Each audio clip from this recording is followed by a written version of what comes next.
New Digha ঘুরতে ঘুরতে আমি কিন্তু এখন চলে এসেছি হোটেল সোনার বাংলায়। এখানে কিন্তু খুবই সস্তার মধ্যে কিন্তু দুপুরে রাতের খাবার পাওয়া যায় আর সকালে ব্রেকফাস্টও পাওয়া যায়। এখানে কিন্তু এদের রয়েছে কিন্তু হোটেল রুমও রয়েছে আর রয়েছে রেস্টুরেন্ট। এখানে কিন্তু দেখো রিজনেবল কস্টের মধ্যে অনেক কিছু আইটেম পাওয়া যায়, থালিও পাওয়া যায়, চাইনিজ পাওয়া যায়, সব কিছু কম্বোও পাওয়া যায়। আমরা কিন্তু একটা নিয়ে নিচ্ছি এখান থেকে পমফ্রেট থালি আর একটা হচ্ছে চিকেন থালি।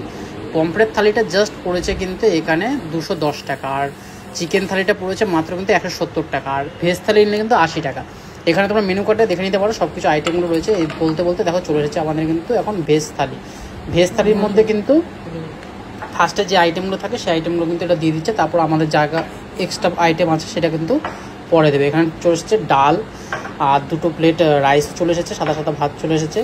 তার সাথে খেতে খেতে যদি তোমাদের পেজে আরও বেশি খিদে তাহলে যদি রাইস লাগে, এখানে কিন্তু রাইস কিন্তু আনলিমিটেড, এক্সট্রা কোনো টাকা লাগে না। আর কিন্তু সবজিও আনলিমিটেড। এখানে রয়েছে কিন্তু পোস্ত রয়েছে, এখানে রয়েছে এঁচড় রয়েছে, ডাল রয়েছে, চাটনি রয়েছে, আর এখানেও সেম একই আইটেম রয়েছে। 2 থালি নিয়েছে যেহেতু, শশা রয়েছে কুচানো, আর রয়েছে আলু ভাজা, তার সাথে লেবু রয়েছে। আর এই চলে এসেছে এখন কিন্তু এই যে পমফ্রেট মাছ। পমফ্রেট মাছটা দেখো সাইজটা কিন্তু যথেষ্ট বড়ো আছে। আর এই হচ্ছে চিকেন কারি। চিকেন কারি কিন্তু 2 চিকেন দিয়েছে, একটা বোনলেস দিয়েছে আর একটা কিন্তু বোনেলা দিয়েছে। দেখো চিকেনের সাইজগুলো কিন্তু যথেষ্ট বড়ো আছে। এই হচ্ছে আমাদের পুরো আইটেম। আমি এখানে দীঘা প্রত্যেকবারই এখানে বাইক নিয়ে আসার, প্রত্যেকবার আসলে কিন্তু এই হোটেলে একবারে স্টে করেছি। আর এখানে খাওয়া দাওয়া কিন্তু প্রত্যেকবারই আমার চলে, কারণ কি এখানকার খাওয়া দাওয়ার কোয়ালিটি খুব সুন্দর, মানে এত সুন্দর সার্ভ কোয়ালিটিও। দেখো সাদা প্লেটের মধ্যে কিন্তু সব কিছু দিয়েছে। এটা যেরকম দেখতেও সুন্দর লাগে সেরকম খেতেও কিন্তু খুব সুন্দর, আর ডালটাও কিন্তু খুব সুন্দর। আর এখানে দেখো শশাগুলো কুচানো রয়েছে। আমি কিন্তু ফার্স্টে পোস্ত দিয়ে ট্রাই করবো। পোস্তটা কিন্তু এখানে ঝিঙ্গা ইউজ হয়নি, এখানে কিন্তু সাদা আলু আর তার সাথে লঙ্কা দিয়ে কিন্তু পোস্ত দিয়ে এটা বানানো হয়েছে। খুবই সুন্দর একটা দারুণ একটা অ্যারোমা আসছে। এর টেস্ট কিন্তু অতুলনীয়, মানে এই রেস্টুরেন্টের হিসাবে কিন্তু এই খাবারটা যথেষ্ট বেস্ট। আলু পোস্তটা কিন্তু অসাধারণ, অসাধারণ লাগে। এই রেস্টুরেন্টে আমি আসবো হয়েছিলাম, মানে খুঁজে খাজে পেয়েও গেছি আর চলে এসেছি। রাইসের সাথে ফার্স্টে আলু পোস্ত, এটা ঝিঙ্গা নেই, দারুণ দারুণ লাগে।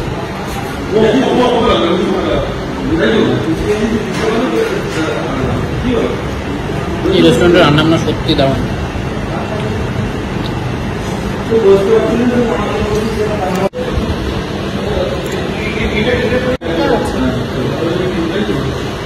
ঝিঙ্গাগুলো ভালো লাগবে, ভালো লাগবে। খাওয়ার কোয়ালিটি এত ভালো, সেই জন্য কিন্তু আমি আবার কিন্তু এক্সট্রা রাইস নিয়ে নিয়েছি। আর এই যে ডাল নিচ্ছে, ডালটা দেখো মুসুর ডাল জিরা ফোড়ন দিয়ে কিন্তু করেছে। মুসুর ডালটা যথেষ্ট ঘন, এমন না কিন্তু ভাতের মাড় দিয়ে এটাকে ঘন করা হয়েছে বা জল বেশি রয়েছে। এখানে ডালের পরিমাণ যথেষ্ট ভালোই রয়েছে। আর এখানে দিয়েছে পাতিলেবু। পাতিলেবুটা কিন্তু এই গরমের মধ্যে সত্যি ভালো। আর দীঘাতে এখন কিন্তু ওয়েদার কিন্তু খুব প্লেজেন্ট ওয়েদার, খুব সুন্দর। আর চিকেনের সাইজটা দেখো, এখানে করে 7 থেকে 70 গ্রামের চিকেন রয়েছে প্রত্যেকটা পিস। দেখো আর এত সুন্দর কালার টেক্সচার রয়েছে। কালিজিরা মনে করে দেবো।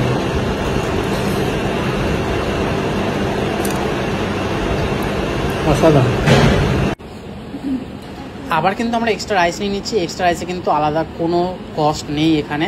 আর এখানে একটা বিশেষত কিন্তু প্রত্যেকটা গ্রেভি কিন্তু আলাদা করে বানানো হয়েছে, এমন না যে আলাদা, মানে একই গ্রেভির মধ্যে অনেক রেস্টুরেন্টে কী করে একই গ্রেভি থাকে, ওদের মাস্টারের গ্রেভি, সেই গ্রেভির মধ্যে সব আইটেম দিয়ে বানিয়ে দেয়। এখানে হচ্ছে ইঁচড় কষা রয়েছে। ইঁচড় কষাটা কিন্তু চিংড়ি ইউজ হয়নি, কিন্তু সত্যি এখানে যে ঘরোয়া আইটেমগুলো দিয়েছে না, এর মধ্যে কিন্তু এইগুলোর বিশেষত্ব খুব দারুণ। এঁচড়টা কিন্তু খেতে দারুণ লাগে, গাছ পাঠা যাকে আমরা বলি। আর খুবই রসিয়ে কষিয়ে কিন্তু বানিয়েছে আলু আর এঁচড় দিয়ে, দারুণ একটা কম্বো। মানে এটা আমার দারুণ লাগে, এঁচড় কিন্তু দারুণ লাগে। আর যথেষ্ট ভালোভাবে বয়েল হয়েছে, দেখো কচি এঁচড় দিয়ে বানানো হয়েছে, সেই জন্য এত সুন্দর টেস্ট রয়েছে। আর গ্রেভিটাও খুব সুন্দর।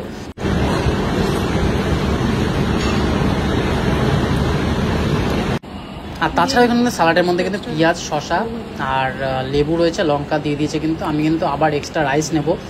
আর তার সাথে কিন্তু পোস্ত কিন্তু এক্সট্রা নিয়ে নিয়েছি। পোস্তটা কিন্তু আমার দারুণ লেগেছে, আলু পোস্তটা দারুণ বানিয়েছে। আর এক্সট্রা রাইস আবার কিন্তু নিয়ে নিয়েছি। তোমরা যদি কখনো এখানে আসো, এখানে কিন্তু অবশ্যই ট্রাই করো। দীঘার মধ্যে কিন্তু নিউ দীঘার মধ্যে আমার মতে এটাই বেস্ট রেস্টুরেন্ট, সোনার বাংলা রেস্টুরেন্টটা। আর এদের হোটেলটা কিন্তু সুন্দর, বাইরে খুব সাজানো গোছানো রয়েছে। আর এই দেখো আমি পমফ্রেট মাছটার, এটাও কিন্তু সর্ষে পমফ্রেট, জাস্ট অসাধারণ, জাস্ট অসাধারণ একদম। দেখো পমফ্রেট সাইজটা দেখো, পমফ্রেটের সাইজও কিন্তু ডিসেন্ট সাইজ রয়েছে। এই একটা পমফ্রেট কিন্তু মাত্র কিন্তু এরা 210 টাকার মধ্যে দিয়েছে, মানে পুরো থালিটা সমেত। তার মধ্যে আনলিমিটেড কিন্তু সবজি রয়েছে সব কিছু। এদের কিন্তু প্রত্যেক দিন এদের কিন্তু আইটেম চেঞ্জ হতে থাকে, মানে তরকারির মধ্যে অন্য কোনো আইটেম ওরা অ্যাড করে, সেই অনুযায়ী সে আজকে যেরকম এঁচড় ছিল। আর এটা দেখো একদম সুন্দর পমফ্রেট মাছটা কিন্তু খুব ফ্রেশ। দীঘার সমুদ্রে মানে কিন্তু এখানে ফ্রেশ আইটেম পাওয়া যায়। আর এই দোকানে কিন্তু এতটাই সেল, আমরা একটু বেলা করে এসেছি, তোমরা যদি আসো একটু বেলা করে আসো বা একটু তাড়াতাড়ি আসবে। 2টোর সময় যদি আসো একটু লাইনে দাঁড়াতে হবে, কারণ ভিড় হয় প্রচণ্ড। তোমাদের যদি এই ভিডিওটা ভালো লেগে থাকে তাহলে অবশ্যই সবার সাথে শেয়ার করো, আর নিজের ফ্যামিলির সাথে, নিজের বন্ধুদের সাথে যারা দীঘা প্ল্যান করছো যাবে আর খাওয়া দাওয়া করতে কিন্তু এখানে এসো। আর যদি ভিডিওটা ভালো লাগে অবশ্যই পেজটাকে ফলো করে নিও, কমেন্ট করতে ভুলো না, আর লাইক করে নিও। দেখা হবে কিন্তু এরকম নতুন নতুন ভিডিওর সাথে, ততক্ষণ কিন্তু প্লিজ ফলো করে নিও। আর এটা কিন্তু চিকেন কষার গ্রেভিটা, চিকেন কষাটা আমি খাচ্ছি, চিকেন কষাটা ও খাচ্ছে, আমি জাস্ট গ্রেভিটা টেস্ট করছি যে কীরকম টেস্ট। এখানে আমার খালি একটাই ডিসঅ্যাপয়েন্ট লেগেছে এখানকার এই চাটনিটা খুবই পাতলা হয়েছিল। চাটনিটা যদি একটু ঘন হতো আরও ভালো হতো।